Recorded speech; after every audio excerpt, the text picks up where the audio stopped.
Hey everybody, we are officially in emergency mode here. We just had a rush order come in from a new customer, and it is a new customer that I really want to keep going forwards. They need parts by Tuesday. Today is Friday night. Unfortunately, everything's closed. Getting tooling over the weekend is going to be almost impossible.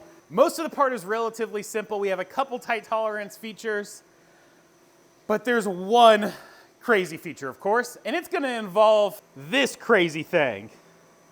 That is the only end mill I have that is both small enough and long enough to make these parts. We need 10 parts, and that thing is a 1/4 inch long, plus it was hand relieved on a grinder, and it's 15 thou in diameter. So, now the machine is running at the moment, but that is running that belt buckle job, and it's only got like 15 minutes left, 16 minutes. By the time I get this part programmed, that'll be done anyway. And yes, I know the cycle time on that is super long. That's because I increased the surfacing time to reduce hand finishing. But now it is time for cam. Oh yeah, and my computer's down because in my haste to get these parts done, I knocked this cup of water into that desktop computer. Because of course I did, but fortunately I have a laptop. Okay, cam is ready. Part is on the mill. Well, material is on the mill. We need to figure out tools. So first up is a 1/4 inch flat end mill. That's in the ATC. A 1/16 flat. That's in the ATC. And I think that's the last one in the ATC. Let's see if we can take some tools out of here. 1/2 inch 4 flute. Don't need that. 3/16 4 flute. Don't need that. 1/2 inch flat. Don't need that. 1/8 inch ball. Shouldn't need that. And 3/16 inch 3 flute. Shouldn't need that.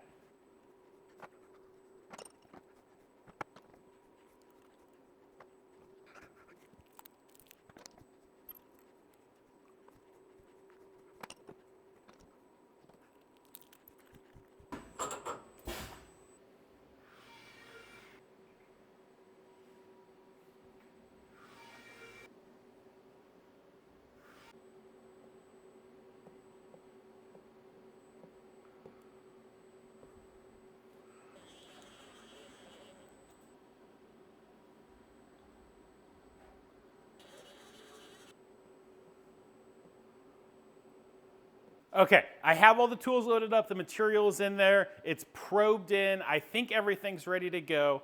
I'm gonna take a quick sanity pause here. I've been in a hurry. This has taken like less than, I don't know, 45 minutes or something to get this all thrown together. From, hey, we need a part to the part is on the machine. So I'm gonna take just a second to step back and make sure I'm not doing anything stupid. I'm gonna watch the simulation again. And then when I'm confident my head's in the right place, I'm gonna hit go. All right, here goes nothing.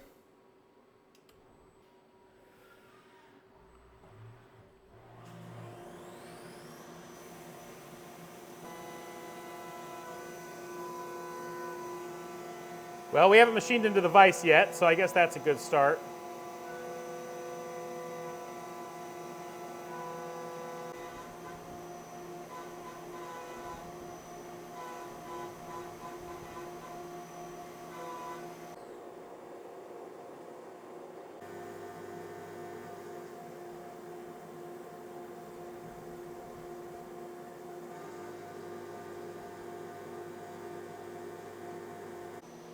Okay, the mill is happily chomping away. I still need to program the second operation, so I'll probably just set this up in time lapse and do that.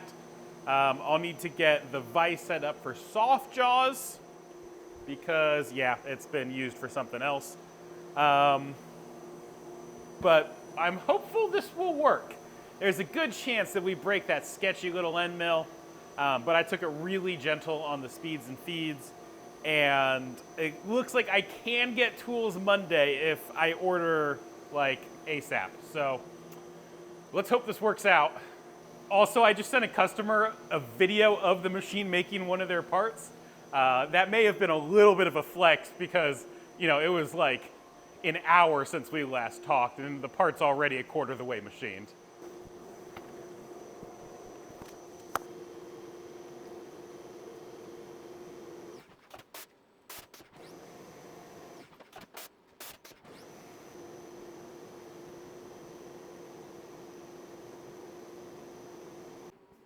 All right, the first op is done.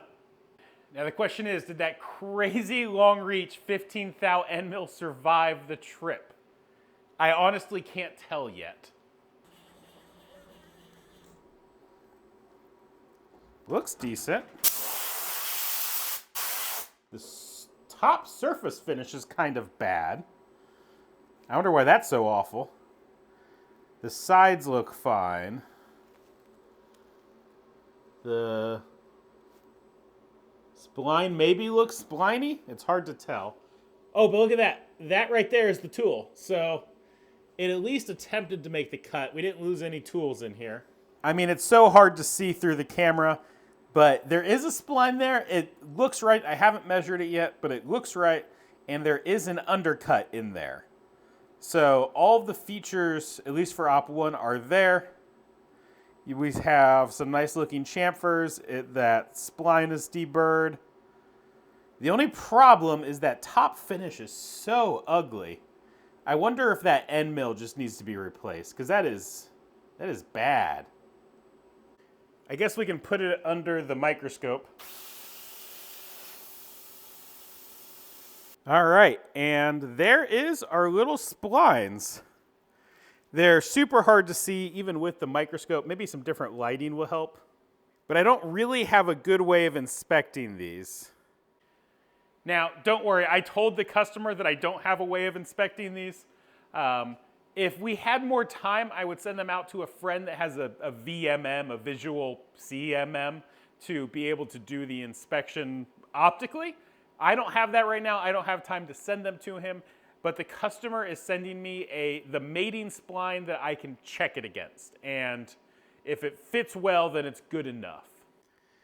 But from past experience, I would bet we're good to go.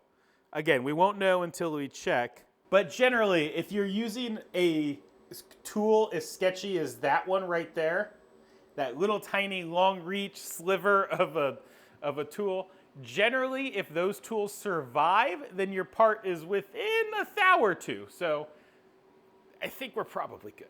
All right, I am making an executive decision. I could stay up late and finish the part, but I don't think the customer is awake right now anyway. So I'm gonna go to bed and get back to this tomorrow morning, where I'll be more likely to be thinking clearly and doing good work. I'm thrilled it's gone this well.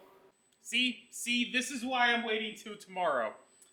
I got those belt buckles running again, or I was gonna get it running overnight, and look what I did.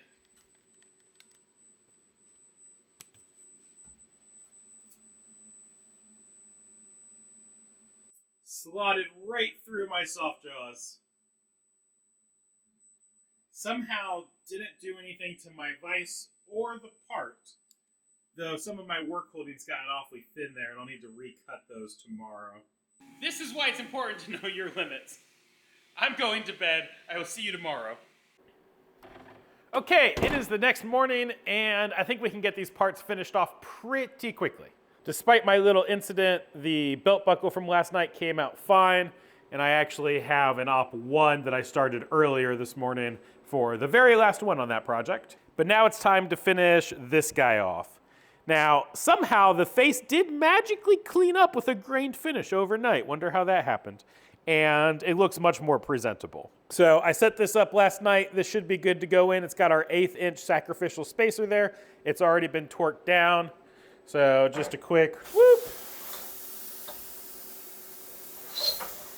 And I even oriented it correctly. So now we can run our soft jaws.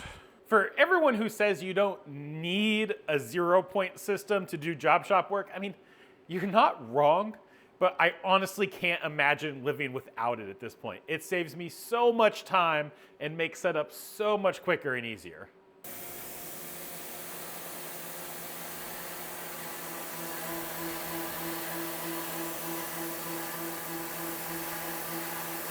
Fun fact, this entire program was written by Toolpath. The only thing I did was add a negative stock to leave on the finishing pass and change it from sludge coolant to mist coolant so I could film it better.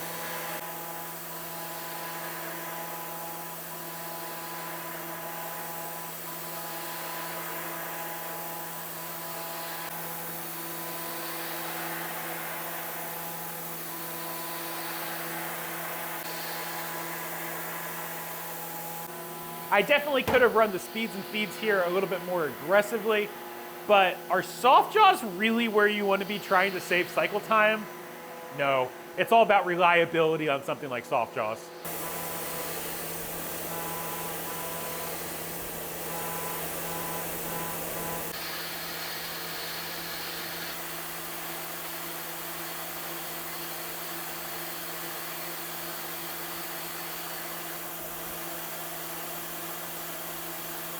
That will do. I faced it all with that 1/16 inch end mill so that there was no risk of a step or any height mismatch between the outside and the inside there. You also may notice I only have teeth kind of on the top and the bottom, and I have a big clearance rectangle on the sides. That's because I didn't want any sort of weird over constraining to happen when this tightened down. So this way it's only forcing, it's only putting force on the gear this way. It's not trying to turn it or rotate it or do anything odd. Fortunately, we don't have any features we need to clock with the spline on the backside. The spline is already clocked with the gear teeth, and the only thing on the backside that needs to be clocked at all is the deburring on the teeth. So fortunately, we don't have to worry too much about the rotation. We can just kind of slap it in here, slap it in there, and send it.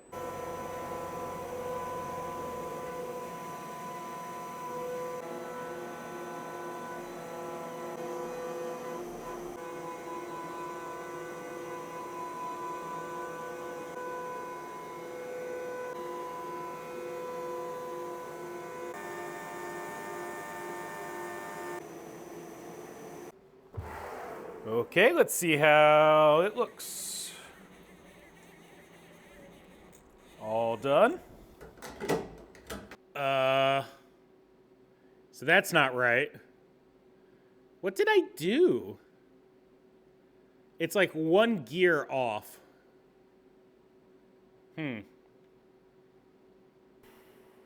I'll be back in an hour. Okay, round 2.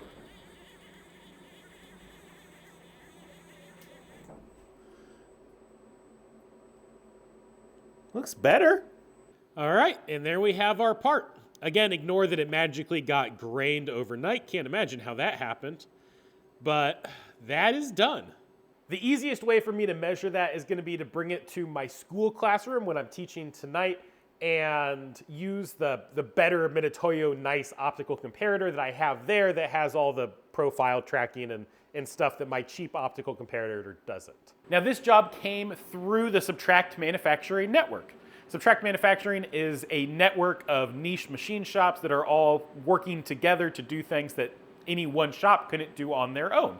If you were trying to find a traditional machine shop to make this part for you, you might have to call 10 different shops before you find a shop with time. But by going through Subtract, we have a ton of shops all in one place, and we can do the logistics for you to make sure there's someone to get it done. Now in this case, it happened to be me because I was the one with free time at the moment, but it could have been any of the other dozen or so shops on the network. Now, of course, we aren't the only shop network out there. We have our big blue friends, but let's be honest, are our big blue friends going to bend over backwards to get your parts done? Probably not. So if you need parts made, subtractmanufacturing.com, and we will get you a quote, generally within a couple hours, if not faster. I know this video was short, but this project was pretty quick. So thank you guys for watching, and I'll see you in the next one.